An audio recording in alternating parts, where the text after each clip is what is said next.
நீங்கள் எதிர்பார்த்திருக்கும் முடிவை எல்லாம் சேர்ந்து வாசிக்கலாமா?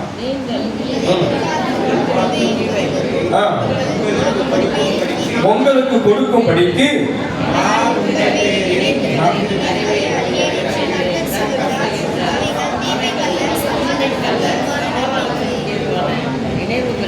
அவைகள் தீமைக்கல்ல சமாதானத்துக்கு ஏதுவான நினைவுகளே. அல்லேலூயா. ஆண்டவர் இந்த வசனத்தை, இந்த வார்த்தையை பிரத்யேகமாய் இந்த மாதத்தில் உங்களுக்கு கொடுக்குறாங்க. நீங்க பல நாட்களாய் செபித்து கொண்டிருக்கலாம், அல்லது பல காரியங்களை வாஞ்சையா கூட கேட்டுக்கொண்டிருக்கலாம்.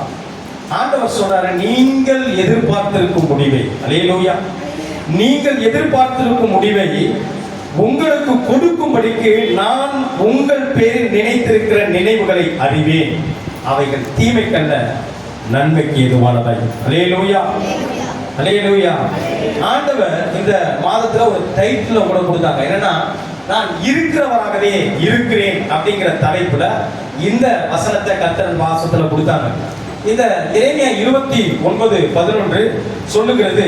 இந்த வேத வசனத்தை கொஞ்சம் ஆராய்ந்து கூர்ந்து கவனித்து பார்த்தோம் அப்படின்னா, நீங்கள் எதிர்பார்த்திருக்கும் முடிவை உங்களுக்கு கொடுக்கும்படிக்கு நான் உங்கள் பேரில் நினைத்திருக்கிற நினைவுகளை அறிந்திருக்கிறேன் அப்படி சொல்றாரு.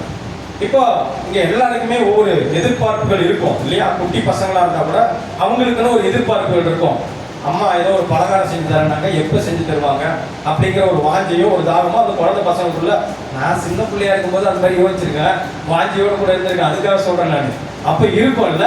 அப்ப இந்த இடத்துல வசனம் சொல்றது, நீங்கள் எதிர்பார்த்து இருக்க முடியும். யார் எதிர்பார்க்கிறது? புரியல.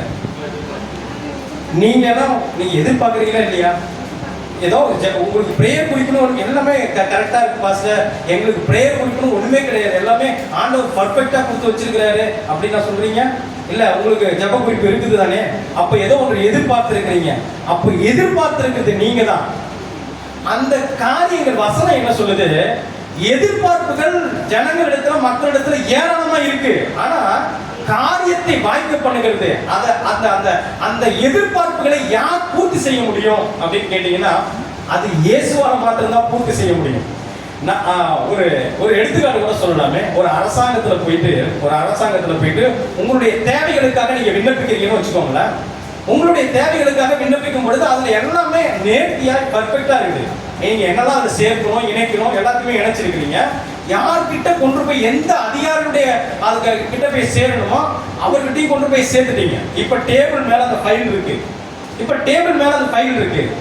இப்போ உங்களுடைய எதிர்பார்ப்புகள், உங்களுடைய பிரயாசங்கள், அதுல என்னெல்லாம் இணைக்கப்பட வேண்டும், என்னெல்லாம் சேர்க்கப்பட வேண்டும், சட்டப்படி எல்லாவற்றையும் இணைத்து விட்டீர்கள், எல்லாவற்றையும் சேர்த்து விட்டீர்கள். இப்போ அந்த டேபிள் ஃபைல்ஸுக்கு போயிடுச்சு. இப்போ அந்த டேபிளுக்கு மேல போயிடுச்சு, டேபிள்ல இருக்கு. இப்ப அந்த அதிகாரி பாக்குறாரு, ஒரு டேபிள், உங்களுடைய ஒரு விண்ணப்பம் மாத்திரமா இருக்கு, ஏராளமா இருக்கு. அப்போ பாக்குறாரு அந்த அதிகாரி. உடனே இன்னைக்கே கையெழுத்து போட்டா அடுத்த நாளே உங்க அக்கௌண்ட்ல கிரெடிட் ஆயிடும். என்னத்துக்காக நீங்க விண்ணப்பிச்சிருக்கீங்களோ அது கிரெடிட் ஆயிடும். ஆனா அந்த டேபிள் மேலே இருக்கு. ஆனா அந்த அதிகாரியுடைய கண்கள்ல என்னைக்கு எடுத்து அதை பார்த்து சைன் பண்ணணும்னு நினைக்கிறாரோ அன்னைக்குதான் அதுக்கு அப்புறம் தான் அடுத்த நாள் உங்க அக்கௌண்ட்ல அது கிரெடிட் ஆகும். நான் சொல்றது உங்களுக்கு புரியுதா? அப்ப உங்களுடைய விண்ணப்பங்கள் எல்லாம் இயேசுவினிடத்துல இருக்கு. அவர் இன்னைக்கு எல்லாவற்றையும் சைன் பண்ணி அதிகாரப்பூர்வமாய் உங்கள் எதிர்பார்ப்புகளை பூர்த்தி செய்து நன்மைக்கு ஏதுவாய் உங்களை அனுப்ப போகிறார். அல்லேலூயா, அல்லேலூயா. அதுதான் அந்த மாதத்தினுடைய வாக்குத்தத்தம். நீங்க எதெல்லாம் எதிர்பார்த்திருக்கிறீங்களோ, நீங்க எதெல்லாம் வாஞ்சியோடு கூட விண்ணப்பமாய் தேவனிடத்துல செலுத்திருக்கிறீங்களோ, அது உங்களுடைய வாழ்க்கையில் இருக்கிற சுகமா இருக்கலாம், அல்லது உங்க வாழ்க்கையின் பொருளாதாரமா இருக்கலாம், நீங்கள் கடந்து போய் கொண்டிருக்கிற கண்ணீரின் பள்ளத்தாக்கிலிருந்து கேட்கிற விடுதலையா இருக்கலாம், அல்லது பிசாசினுடைய போராட்டத்திலிருந்து நீங்கள் ஒரு விடுதலையை வாஞ்சியோடு கூட கேட்டிருக்கலாம். எதுவாக இருந்தாலும் உங்கள் எதிர்பார்ப்பை தேவன் இந்த மாதத்துல அற்புதமாய், அபரிவிதமாய், சுகமாய் கொடுத்து நன்மைக்கு எதுவாய் நிறைவேற்றி முடிக்க போதுமானவராய் இருக்கிறார். அல்லேலூயா, அல்லேலூயா. நீங்க எதை நினைச்சு வந்தாலும் சரி, ஆண்டவர் பிரத்யேகமாய் அதை நிறைவேற்றி முடிக்க போகிறார். இன்னொரு காரியம் இதுல ஒரு சேலஞ்ச் என்ன இருக்குதுன்னா, நம்முடைய ஜெபங்கள், நம்மளுடைய வாஞ்சைகள், நம்மளுடைய விண்ணப்பங்கள், இவைகள் எல்லாம் எப்படி பூர்த்தி ஆகிறது, இப்ப ஆண்டவர் சொல்லிட்டாரு, நீங்க எதிர்பார்க்கறதுல முடிவெல்லாம் நான் செஞ்சிடறேன், அதெல்லாமே என் நினைவில் இருக்கு, நான் முடிச்சிடறேன்னு சொல்லாதோ அது எப்படி பூர்த்தி ஆகுதுன்னா, அதை பூர்த்தியாக்குவதற்கு தேவனுடைய வார்த்தை, தேவனுடைய நாமம் அதற்கு பேருதவியா இருக்கிறது. அல்லேலூயா. நீங்கள் ஆண்டவருடைய நாமத்தை எங்கெல்லாம் உயர்த்துகிறீர்களோ, ஐயா நான் ஒண்ணுமே வேலை செய்ய மாட்டேன், ஆனா சம்பளம் மட்டும் வந்து சார் யார் கொடுப்பா சொல்லுங்க? உலகத்துல இருக்கிறவனே கொடுக்க மாட்டான். அப்ப ஆண்டவருக்கு முன்னாடி நீங்க நான் எதுவுமே அவருக்காகவும் செய்ய மாட்டேன், அவர்கிட்ட நான் ஒரு கோரிக்கை மட்டும் வச்சு அது பல வருடங்களுக்கு முன்னாடி அது நடக்குமான்னு எதிர்பார்த்துட்டு வாசல்ல உட்கார்ந்து இருக்கிறார் அப்படின்னாக்கா, நீங்க பிரயாசமே படாம, நீங்க வாஞ்சையாகவே இல்லாம, வந்தா வரட்டும் வராட்டி போட்டுங்கிற எந்த காரியங்களுக்கு தேவன் பதில் கொடுக்க மாட்டார். அல்லேலூயா. ஏனென்றால் வேதத்துல ஒரு வசனம் இருக்கு, சோம்பேறி விரும்பிய புசியான். சோம்பேறியை கர்த்தருக்கு என்னவா? அருவருப்பு. சோம்பேறியை ஒண்ணுமே செய்ய முடியும். அதனால ஆண்டவர் உற்சாகமாய், வாஞ்சையாய், தாகமாய், ஆவலாய் அப்படி இருக்கிறவங்கள பரலோக கண்ணோக்கி பார்த்து கொண்டே இருக்குது. சங்கீதம் 14:2 சொல்லுகிறது, கர்த்தரை தேடுகிற இருதயம் உள்ளவர்கள். எப்படியா? கர்த்தரை நான் தேடணும் சார் அப்படிங்கிற அந்த இருதயம் வருது பாருங்க, அவங்களதான் பரலோகம் கண்ணோக்கி பார்த்து கொண்டு இருக்குதுன்னு சங்கீதக்காரன் அழகா நேர்த்தியா எழுதலாம். அப்ப தேவனை தேடவும் அவருடைய நாமத்தை நீங்கள் மகிமைப்படுத்துவீர்களானால் நிச்சயமாகவே நீங்கள் எதிர்பார்த்திருக்கும் முடிவை கர்த்தர் உங்கள் வாழ்க்கையில செய்வதற்கு போதுமானவராக இருக்கிறார். அல்லேலூயா. அல்லேலூயா. நீங்க யோவான் 14 13 14 நீங்க வாசிங்களா? யோவான் எழுதின சுவிசேஷம் 14 13 14 ஒருவர் வாசிங்களா?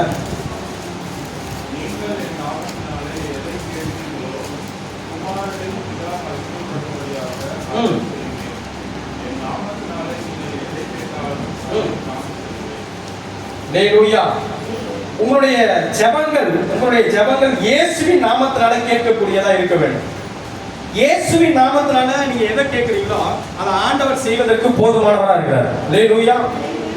ஏனென்றால் இயேசு கிறிஸ்துவின் நாமத்தை பூமியிலே ஆண்டவர் உயர்த்தி வைத்திருக்கிறார்.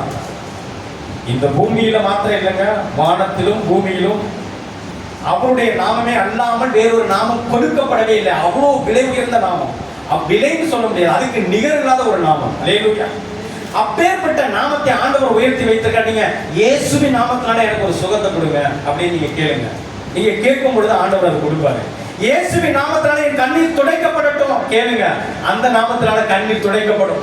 இயேசுவின் நாமத்தினால எனக்கு ஒரு சமாதானத்தை கொடுங்க. அவருடைய நாமத்தை நீங்கள் அறிக்கை செய்கிற ஒவ்வொரு இடத்திலும் கர்த்தர் இறங்கி வந்து உங்களை விடுதலை கொடுத்து சமாதானத்துக்கு ஏதுவாய், நன்மைக்கு ஏதுவாய் அவர் பரிபூர்ணப்படுத்த போதுமானவராய் இருக்கிறார். அல்லேலூயா. அல்லேலூயா. அப்போ அவருடைய நாமத்திற்கு அத்தனை மேன்மை உண்டு. இப்போ இன்னொரு வசனத்தை கூட நம்ம பார்க்கலாம். மத்தேயு 1:23 ஒரு வாசிங்க. மத்தேயு 1:23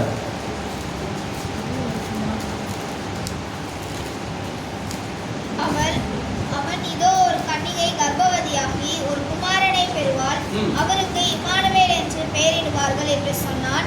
இம்மானுவேல் என்பதற்கு தேவன் நம்மோடு இருக்கிறார் என்று அர்த்தம். அது ஒரு வார்த்தை தான். இம்மானுவேல் அப்படின்னு இயேசுவுக்கு ஒரு பேர் உண்டுங்க.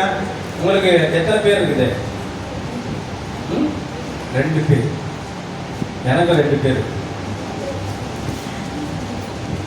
இப்போ உலகத்துல, ஆனா இந்த இடத்துல இயேசுவை குறித்து சொல்லுகிற பொழுது அவருக்கு இம்மானுவேல் என்று ஒரு பேர் உண்டா. அப்படின்னா என்ன அர்த்தமா?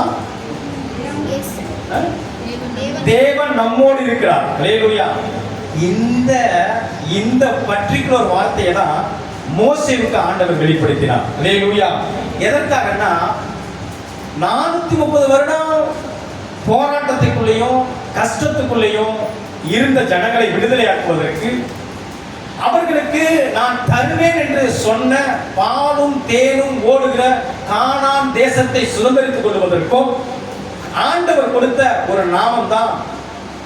நாமம் தான் நான் இருக்கிறவராகவே இருக்கிறேன் என்று யாத்ராகம புத்தகம் 3:14 ஒரு வாசிங்கள அந்த வார்த்தையை ஆண்டவர் வெளிப்படுத்தினார். அது ஒரு விசேஷமான நாமம். இதே நாமத்துல தான் இயேசுவானவர் பூமியிலேயும் வந்தார். நான் உங்களுக்கு அவர் சொன்ன 7 நாமங்களுடைய ரகசியத்தையும் 7 நாமங்களில் இருந்து கர்த்தர் நம்மை எப்படி ஒவ்வொரு நாளும் பலப்படுத்தி செயல்படுத்தி கொண்டிருக்கிறார் என்பதையும் வருகிற வாரங்களில் நான் சொல்றேன். ஆனா இன்றைக்கு யாத்திராகமம் 3ஆம் அதிகாரம் 14வது வசனத்துல ஆண்டவர் தன்னுடைய பெயர் என்னவா இருக்கிறது என்பதை அந்த இடத்துல சொல்றாங்க. அதை வாசிங்களா?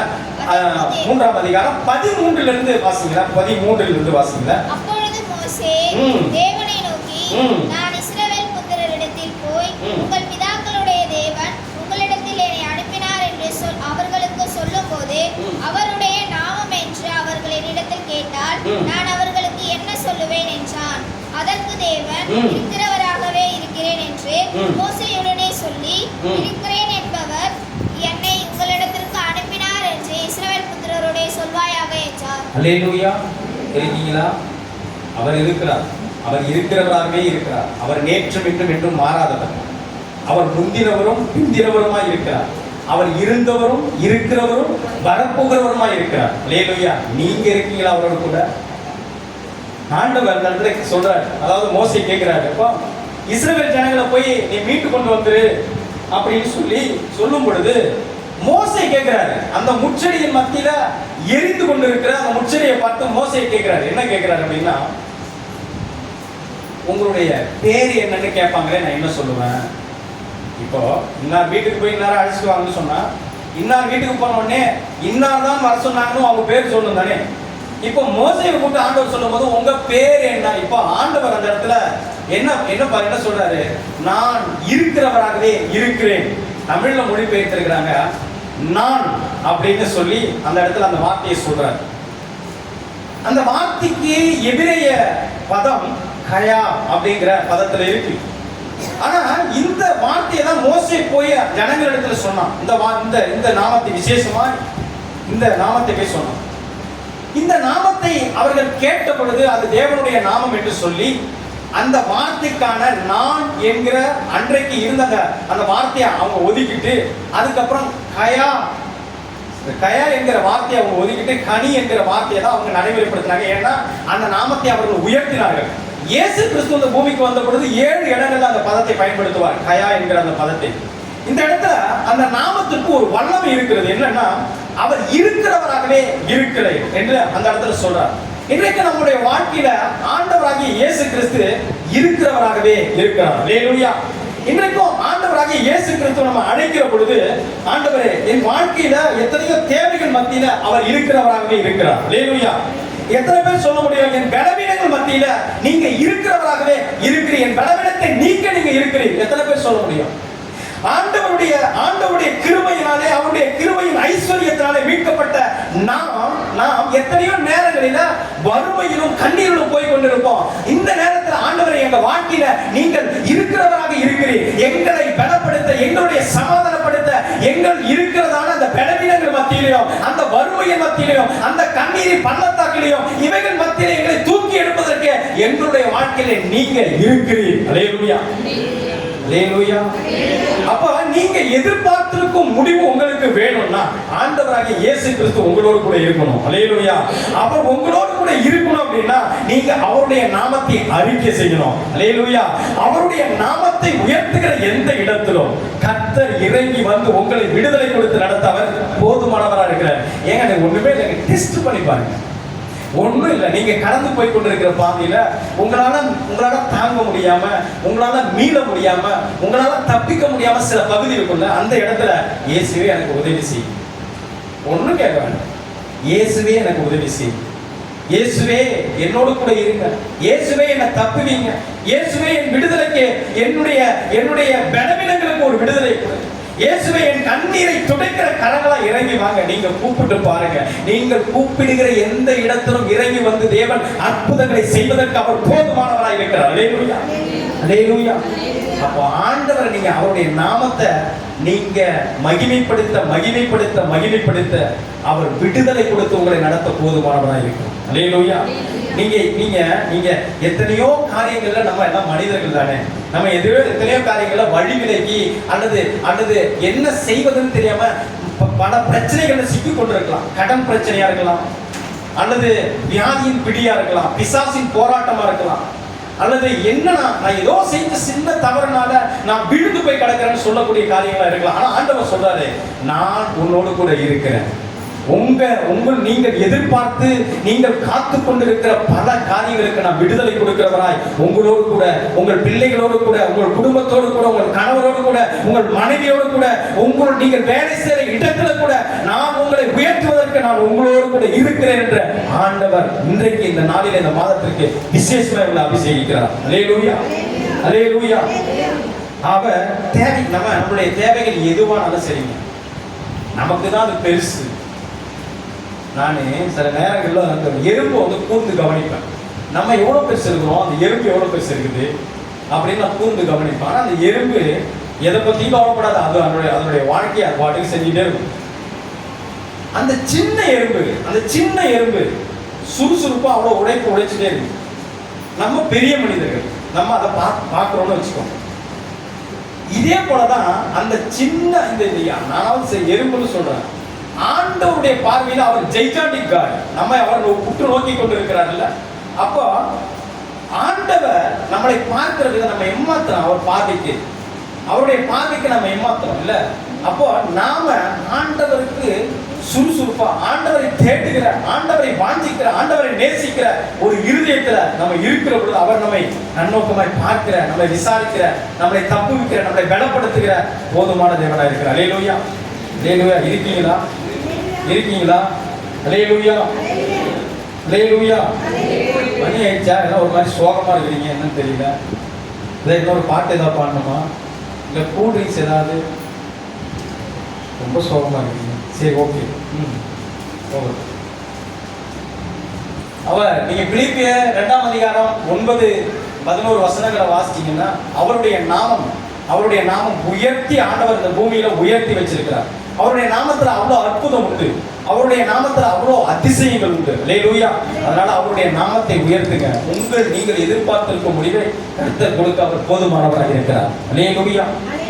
ஆண்டவர் இங்கதான் நம்ம ஒரு சின்ன தவறு பண்றோம். என்ன அப்படின்னா, நீங்கள் எதிர்பார்க்கிறது சரிதான், நீங்க எதிர்பார்க்கிறது கர்த்தருடைய பார்வைக்கு சரியானதா கூட இருக்கலாம். நீங்கள் எதிர்பார்த்ததை நீங்கள் எதிர்பார்த்த மாதிரி கர்த்தர் தரணும்னு நினைக்கிறீங்களா, இல்ல அவர் நினைத்திருக்கிற நினைவின்படி கர்த்தர் தரணும்னு நினைக்கிறீங்களா? 2 கேள்வி உங்களுக்கு நான் வைக்கிறேன். அதாவது, நான் இந்த காரியத்துக்காக தொடர்ந்து நான் ஜெபித்துக் கொண்டு இருக்கிறேன், இந்த காரியத்தை ஆண்டவர் செய்தா நலமா இருக்கும், ஓகே. ஆனா நான் எப்படி ஜெபித்தனோ, நீங்க அதாவது ஒரு குழம்பு வைக்கணும்னா கூட உங்க இருதயத்தை நீங்க பிளான் பண்ணிடுவீங்க. கத்திரிக்காய் இருக்கு, வெங்காயம் இருக்கு, தக்காளி இருக்கு, இதெல்லாம் போட்டு அந்த எப்படி தாளி, அதாவது நான் சொல்றது சிரிக்கிறீங்க. நீங்க குழம்பு வைக்க போறதுக்கு முன்னாடி நீங்க பிளான் பண்ண மாட்டீங்க.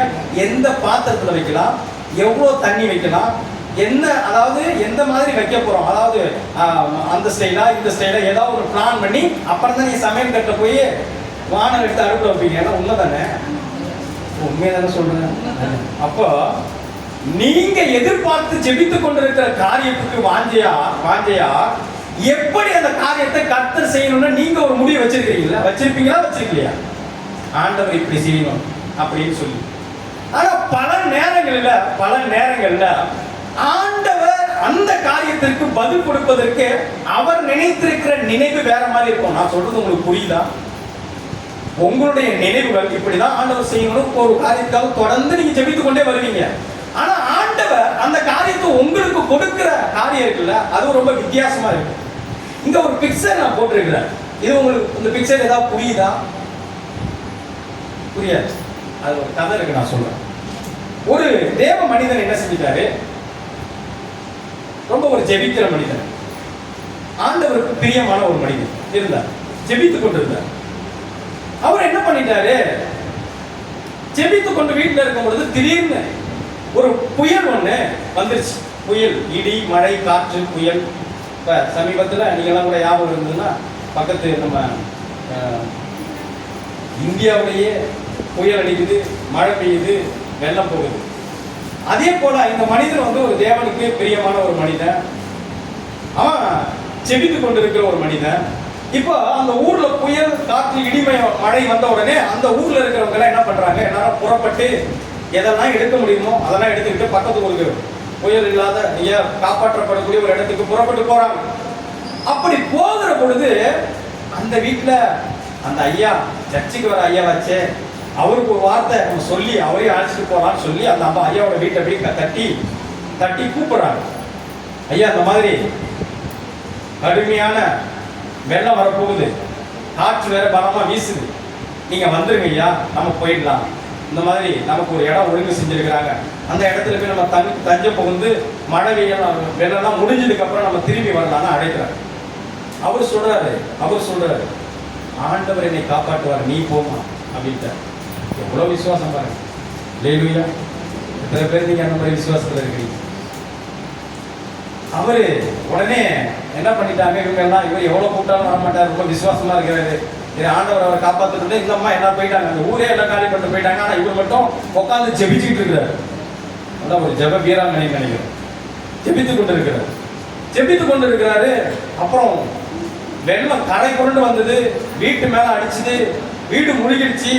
இவரும் வெளியில வந்து பக்கத்துல இருக்கிற ஏதோ ஒரு மரத்துல ஏறி இப்ப தன்னுடைய உயிரை காப்பாற்றி கொண்டு இருக்கிறார். அப்படிதான் காப்பாற்றி கொண்டு இருக்கிறார், மரத்து மேல ஏறி.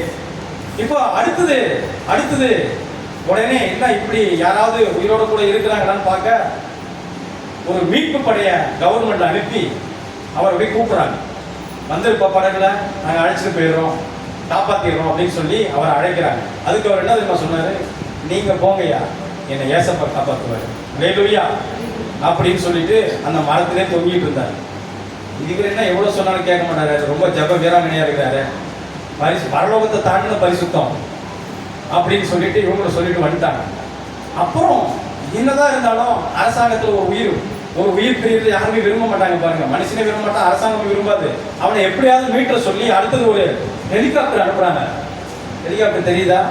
அனுப்புறாங்க. அப்பா கயிறை போடுறான், தயவு செய்து அந்த கயிறை பிடிச்சி மேல வந்துருப்பா அப்படின்னு சொன்னாலும் அவன் என்ன சொல்றான், நான் வரமாட்டேன், ஏசப்பா என்னை காப்பாற்றுவார் அப்படின்னு சொல்லி அங்கேயே உட்காந்து ஜெபித்து கொண்டிருந்தான். நான் சொல்ற கதை புரியுதா உங்களுக்கு?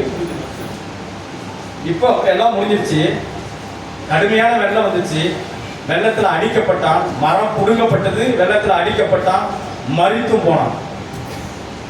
மரித்து போய் உங்களுக்கு ஒரு விஷயத்த சொல்றேன், நான் இந்த பூமியில மரிக்கிற அத்தனை ஆத்துமாக்களும் எங்க தான் போகணும், பரலோகத்துக்கு தான் போகும். இப்போ அங்க போயிடுச்சு. அங்க போய் கேள்வி கேட்கிறான், என்ன ஆண்டவரே 40 நாள் பாஸ்டிங் பிரேயர், உபவாசம் போட்டு ஜெபிச்சேன், எவ்வளவு நாள் நான் சுவிசேஷம் சொல்லியிருப்பேன், உங்களுக்காக நான் எவ்வளவு ஊழியம் செஞ்சிருப்பேன், எவ்வளவு நான் பண்ணியிருப்பேன், அயராது ஓடுனா உழைத்தேன், எல்லாம் பண்ணேன் நான். ஆனா இன்னைக்கு அந்த வெள்ளத்துல அடித்து என்னை சாக விட்டுட்டீங்களே அப்படின்னு போய் ஆண்டவர்கிட்ட முறையிடலாம். கேட்கிற கேள்வி முறையா, நியாயம் தானே? இல்லை கேட்கிற கேள்வி நியாயமான நான் கேட்கிறேன். நம்ம பேருக்கு நம்ம கூட அது மாதிரி தான் நிறைய நேரங்களில் கேட்போம். அதனாலதான் உங்களை கேட்கிறேன், கேட்கிற கேள்வி நியாயம் தானே? உங்களுக்கு இல்லையா? இல்லைன்னு சொல்றேன். இப்ப இப்படி இருக்கிற நேரத்துல ஆண்டவர் அவர்கிட்ட கேட்கிறாரு, நீ கேட்கறதெல்லாம் நியாயம் தான்ப்பா, உன்னை காப்பாற்றும்படி பக்கத்தில் இருக்கிற பக்கத்து வீட்டுக்கார அம்மாவை நான் அனுப்புனேன், நீ என்ன பண்ணன? போகல. அது போகட்டும் சொல்லி ஒரு படகை நான் அனுப்புனேன், நீ என்ன பண்ணன? அதுலயும் நீ ஏறல. சரி, இது இவைகளெல்லாம் போகட்டும்னு சொல்லி ஒரு ஹெலிகாப்டர் நான் உனக்காக அரேஞ்ச் பண்ணி அதையும் நான் உனக்காக அனுப்புனேன், நீ என்ன பண்ணன? அதுலயும் ஏறல. ஏப்பா, நான் நினைத்திருக்கிற நினைவுபடிதான் நான் உன்னை காப்பாற்றலான்னு சித்தம் வச்சிருக்கேன். ஆனா நானே இறங்கி வந்துதான் நீ உன்னை காப்பாற்றணும்னு நீ என்ன பண்ணிருக்கிற? ஒரு ஜெபத்தை செய்து நீ ஒரு முடிவை வச்சிருக்கிற. அப்ப உன்னுடைய நினைவுகள் என்னுடைய நினைவுகள் இல்லப்பா, ஓ வழி என் வழி கிடையாது. அதாவது எப்பெல்லாம் நான் வந்து உனக்கு ஒத்தாசையை அனுப்புகிறேனோ எழுப்புகிறேனோ அதெல்லாம் பிடிச்சு என்னுடைய சித்தம் இதுதான் என்ன நீ ஓடிக்கொண்டிருக்கணும்பா. அதாவது வாய்ப்பு கிடைத்தாலும் கிடைக்காமல் போனாலும் உங்களுடைய நாமத்தை மகிமைப்படுத்தணும் பவுல் சொன்னதை போல இந்த காரியத்தை அவன் என்ன பண்ணா, உணராது போனான். இன்னைக்கு நம்முடைய ஜெபங்களும் நம்முடைய எதிர்பார்ப்புகளும் நம்முடைய விண்ணப்பங்களும் அப்படிதான் இருக்குது. அல்லேலூயா. ஆண்டவரே, நாங்கள் எதிர்பார்க்கிற நினைவுகள் வரணும், ஆனா எங்க சித்தத்தின்படி வரணும். எவ்வளவு பரிதாபத்துக்குரிய நிலைமை தெரியுமா? ஆண்டவரே, இது உங்க சித்தத்தின்படி நடக்கட்டும் நீங்க அவர்கிட்ட அர்ப்பணிக்கிற பொழுதுதான் ஆண்டவர் எதை செய்தாலும் ஏற்றுக்கொள்ளுகிற பக்குவம் நமக்கு வரணும். வரும். அல்லேலூயா. இருக்கீங்களா? நான் சொல்றது புரியுதா? ஆண்டவர் உங்க ஜெபத்துக்கு பதில் கொடுப்பார். ஆனா நீங்க எதிர்பார்க்கிற மாதிரி இல்ல. அவருடைய நினைவுகளின் படி. அல்லேலூயா. அது நன்மைக்கு ஏதுவான நினைவுகள், அது சமாதானத்துக்கு ஏதுவான நினைவுகள், அது ஆசீர்வாதத்துக்கு ஏதுவான நினைவுகள். அல்லேலூயா. அப்போ இந்த கதையில கேட்டது மாதிரி தான் அன்றைக்கு இஸ்ரவேல் ஜனங்கள் இருந்தாங்க. இஸ்ரவேல் ஜனங்கள் அன்னைக்கு அப்படிதான் இருந்தாங்க. ஒரே ஒரு வசனம் கூட இருக்குது, வாசிங்களா? எரேமியா தீர்க்கதரிசன புத்தகம் 21வது அதிகாரம் 21வது அதிகாரம் 8வது 9வது வசனத்தை கொஞ்சம் சீக்கிரமா வாசிங்களா? எரேமியா தீர்க்கதரிசன புத்தகம் 21வது அதிகாரம் 8வது 9வது வசனத்தை வாசிங்க. பின்னே அவர் இந்த ஜனங்களை நோக்கி இதோ நான் உங்களுக்கு முன்னே ஜீவ வழியையும் மரண வழியையும் உங்களுக்கு முன்னாடி நான் 2 வழியை வச்சிருக்கேன். ஒரு வழி ஜீவ வழி, அது இயேசுவின் பின்னால போனா கிடைக்கும். இன்னொரு வழி மரண வழி. உலகத்துல இருக்கிற எல்லா இச்சைகளும் எல்லா விதமான சுகபோகங்களும் அனுபவிச்சுட்டு இருந்தா மரண வழி. 2 வழி நான் வச்சிருக்கிறேன். ஒன்னு உலகப்பா, இன்னொன்னு இயேசுப்பா. எதுப்பா உங்களுக்கு வேணும்னு 2 வழியை உங்களுக்கு முன்னாடி வச்சிருக்கிறாரு. வச்சதோட மாத்திரம் இல்ல, யாரையும் இயேசு கிறிஸ்து யாரையும் ஃபோர்ஸ் பண்ண மாட்டார். உங்களுக்கு ஒரு விஷயம் தெரியுமா? நீ என்னை ஏற்றுக்கொண்டுதான் ஆகணும்னு ஒருத்தரை கட்டாயப்படுத்த மாட்டார். ஏனென்றால் உங்களுக்கு அவர் சுயாதீனத்தை கொடுத்திருக்கிறார். முடிவெடுக்கிற அதிகாரத்தை உங்களுக்கு கொடுத்திருக்கிறார். நன்மையும் தீமையும் உங்கள் கண்களுக்கு முன்பதாக வைத்திருக்கிறார். எதை பிடித்துக் கொண்டு ஓட வேண்டும் என்று பரிசுத்த ஆவியானவர் உங்க இருதயத்துல பேசுவார். அதைகளையும் மீறி நான் தீமையான வழி தான் போவேன் அப்படின்னு முடிவு செய்தா அவர் ஒன்னும் குறுக்கால நின்று போக கூடாதுன்னா கட்டாயப்படுத்த மாட்டாரு. ஏன்னு சொன்னா நீ போய் திரும்பிங்க தான் வரணும். அல்லேலூயா. நீ எங்க போய் முட்டி மோதி பார்த்தாலும் திரும்பிங்க தான் வரணும். ஆனா ஒழுங்கா வந்துட்டாக்க மீனுக்கு சேதம் இல்லை. இல்ல நான் தூண்டி போட்டு தான் பிடிப்பேன்னா செதில் பிச்சுன்னு போய் தான் வரும். நான் பொறுத்தது எத்தனை பேருக்கு புரியுதுன்னு எனக்கு தெரியல. நல்லா தெரிஞ்சு கொடுங்க. இந்த இடத்துல அப்ப ஜீவ வழி மரண வழி 2 வழியை வச்சிருக்கிறார். அப்ப 2 வழியை வச்சுட்டு இஸ்ரவேல் ஜனங்களுக்கு ஆண்டவர் அடுத்த வசனத்துல சொல்றார், வாசிமா. இந்த நகரத்திலே தரிக்கிறவன் பட்டயத்தாலும் பஞ்சத்தாலும், அதாவது எருசலேம் நகரத்தை குறித்து சொல்றாரு. இந்த நகரத்திலே தரிக்கிறவன், அதாவது இந்த நகரத்திலேயே இருக்கிறவன் பட்டயத்தாலும் பஞ்சத்தாலும் கொள்ளை நோயினாலும் சாவான். அப்புறம் வாசிமா தொடர்ந்து. அதாவது இந்த சம்பவத்தை நான் உங்களுக்கு சொல்றேன். ஆண்டவராகிய இயேசு கிறிஸ்து அன்றைக்கு இஸ்ரவேல் ஜனங்களுக்கு காரியங்களை சொன்னார். 70 வருஷம் உங்களுக்கு பக்கத்துல இருக்கிற பாபிலோன் தேசத்துல நீங்க அடிமையா போவீங்க. இந்த நாட்டுல நீங்க தங்கி இருக்காதீங்க. அங்கதான் அந்த வசனம் 21:8-9. தங்கி இருக்காதீங்க, நீங்க புறப்பட்டு பாபிலோன் தேசத்துக்கு நீங்க போயிடுங்க. காரணம் என்ன அப்படின்னா, நான் இதை கடந்த நாட்கள்ல தியானிக்கும் பொழுது ஆண்டவர் தண்டனையா நான் நினைச்சேன். ஆனா உலகத்துல நடந்த அந்த நாட்களுக்குரிய நிகழ்வுகளை பார்க்கும் பொழுது அது தேவ அன்பு என்பது எனக்கு வெளிப்பட்டது. அல்லேலூயா. ஆண்டவருடைய சிற்றைகள் பல நேரங்களில அது அன்பின் வெளிப்பாடாய் நமக்கு நன்மை செய்யக்கூடிய காரியங்களா இருக்கும். இந்த இஸ்ரவேல் ஜனங்களுக்கு ஆண்டவர் சொன்னார், இந்த தேசத்துல பஞ்சம் வரப்போகுது, கொள்ளை நோய் வரப்போகுது, பெரிய பெரிய போர் நடக்க போகுது. தயவு செய்து நீங்க இங்க இருக்காதீங்க, புறப்பட்டு நான் உங்களுக்கு சொல்ற அந்த பாபிலோன் தேசத்துல போய் நீங்க இருங்க. 70 வருஷம் இருங்க. 70 வருஷத்துக்கு பின்னதாக நீங்க உங்களை நான் திரும்பி வர பண்றேன் அப்படின்னு சொன்னார். ஆனா இங்க இருக்கிற பாதி பேர் போயிட்டாங்க பாபிலோன் தேசத்துக்கு. ஆண்டவர் சொல்லிட்டாரு நாங்க போறோம்னு சொல்லி. அங்க போய் ஆண்டவர் சுகமா தான் வச்சிருந்தாரு. எப்படி சொல்றீங்க பாஸ்டர் கேட்டீங்கன்னா, நெகேமியாவோட நாட்கள்ல வாங்கப்பா நான் எங்க ஊருக்கு போகலான்னு கூப்பிட்ட போது எல்லாரும் வரல. ஏன்னா போனவன் அங்க நல்லா அரசாங்க வேலை, நல்ல உத்தியோகம், நல்ல சம்பளம், நல்ல வீடு எல்லாம் வாங்கி அங்கேயே தங்கிட்டா, செட்டில் ஆகிட்டான். அதனால எல்லாரும் வரல. அப்ப பாபிலோன்ல கூட ஆண்டவர் நான் உன் கூட இருக்கிறேன்னு சொல்லி அவனை உயர்த்தி ஆசீர்வதித்து வைத்திருந்தார். அல்லேலூயா. அப்போ இங்க என்ன பண்ணாங்க, ஒரு கூட்ட ஜனங்கள் சிதேக்கியாவினுடைய ராஜாவின் காலத்துல நடக்குது.